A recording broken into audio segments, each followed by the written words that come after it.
Apple first announced its Retina Display 5K iMac 2.5 years ago, bringing an ultra high-resolution Retina display to the all-in-one desktop lineup. The new 2017 iMacs sport the same exceptionally thin aluminum body tapered down to 5mm edges, and the fit and finish of the iMacs remains extremely high.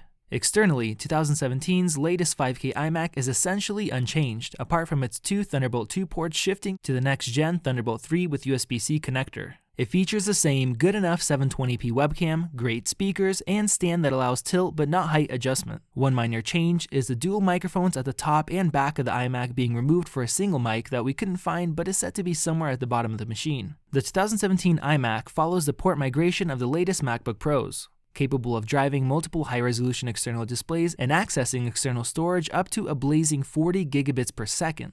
Apple still provides 4 standard USB 3 ports, so there won't be any need for dongles. But personally, we'd rather have 4 Thunderbolt 3 and 2 standard USB ports, but Apple is reserving that for their $5,000 iMac Pro. Inside, the 5K iMac now provides Intel's 7th generation KABY Lake quad-core processors. We tested the high-end model, which uses a 4.2 GHz KABY Lake Core i7, which received a 200 MHz base clock speed increase and 300 MHz boosting clock. That only tells part of the story, as under full heavy CPU usage, the 2015 i7 iMac wouldn't boost at all, while the KABY Lake i7 processor turbo boosts 200 MHz. This not only offers efficiency improvements due to an architecture upgrade, but also a 400 MHz higher clock speed under full load. These improvements delivered 9% higher single-core and 16% multi-core in Geekbench 4 compared to last year's model. Along with this power increase comes added heat, and for some reason a slower spinning fan, but one that's quieter at the same RPM levels as last year's, and also less annoying. Previous iMacs would thermal throttle under extended 100% CPU load, and this year's machine is no exception. Our 5K with the most powerful processor ran at 97 degrees Celsius at full fan speed in our extreme CPU tests, and slowed down to the base clock of 4.2 GHz. Although it's an improvement over the older model, which had to slow down to 200 MHz under its rated clock to prevent from overheating, it's still disappointing knowing that Apple had the capability to put in 2 fans to keep this machine running cooler, like they are doing with the upcoming iMac Pro. Thankfully, unless you transcode 4K video like we do, most programs including photo and video editing don't consistently max out your CPU, so this will be a non-issue. We edited multiple 4K videos for our YouTube channel and the computer never got hot enough to slow down, but it did get loud. This is the first time since 2010 that Apple offers desktop-class graphics chips inside of their iMac, and 7 years ago it was a low-end card that was available. The base 4GB Radeon Pro 570 is actually faster than the best graphics card available in 2015. Many people complained about the stuttery user interface with the previous base graphics, and that was likely because of the measly 2GB of video RAM, which is mostly taken up by the 5K display.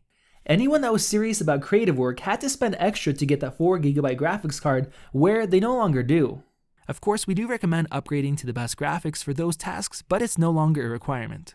Our 5K iMac featured the new star of the show, the 8GB Radeon Pro 580, which was 75% faster in the Final Cut Bruce X benchmark. In our real-world video editing test with Final Cut Pro, our KABY Lake all-in-one was between 21% and 80% faster depending on the task, with more difficult tasks getting a bigger performance improvement. Apple historically hasn't been known to be a good option for gaming, but with these new desktop-grade graphics chips, we decided to put our 5K iMac to the test playing Battlefield 1. The Radeon Pro 580 is based off of the RX 580, which is known to be a respectable gaming card, and it doesn't disappoint here. Setting all the graphics settings to the absolute maximum at 1440p, Battlefield 1 ran between 50 to 70 frames per second, with the vast majority of the time staying above 60 frames, which is perfect for this display.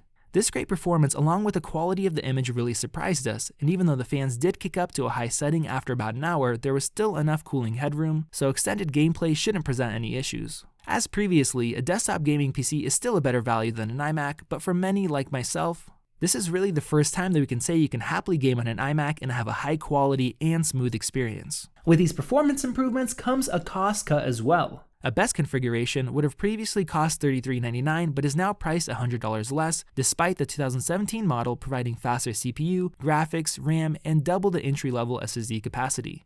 Across the line, the better tier 5K iMac will outperform the previous generation that cost $400 more. The new 5K models support up to 64GB of RAM, which is still easily user upgradable. The latest KABY-like iMac delivers strong refinements to Apple's most popular desktop Mac line with an improved display, more flexible Thunderbolt 3 ports, and faster performance, all at a better value. If you're looking for a powerful all-in-one machine with a stunning display, now is the time to pick up a 5K iMac. For more reviews, news, and how-tos, check out appleinsider.com and subscribe to Apple Insider on YouTube. I have to tell you about our Apple Price Guide. I'll put a link in the video description, but it's a tool where we search through the different stores on the internet and we find the best prices for all the various Apple products. So if you want to buy something, definitely go and check that out. We oftentimes have exclusive coupon codes that can literally save you hundreds of dollars. If you're not in the market for a new Apple product, go ahead and check out one of our other videos, and we'll see you in the next one.